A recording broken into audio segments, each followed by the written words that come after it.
आई हो दादा भोला भंगिए पेलू भइले। आई हो दादा भोला भंगिए पेलू भइले। पूड़ियो न खाइले मिठाइयो न खाइले। पूड़ियो न खाइले मिठाइयो न खाइले। आई हो दादा भोला भंगिए पेलू भइले। आई हो दादा भोला भंगिए पेलू। सोने की थाली में जेवन परोसनी। सोने की थाली में जेवन परोसनी। जेवन परोसनी हो जेवन परोसनी। अखियों न देखे गुरु हाथ न लगावेले।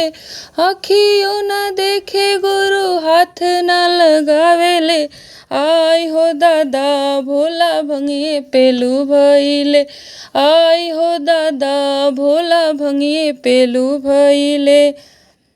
सोने की सुराई गंगा जल पानी। सोने की सुराई गंगा जल पानी।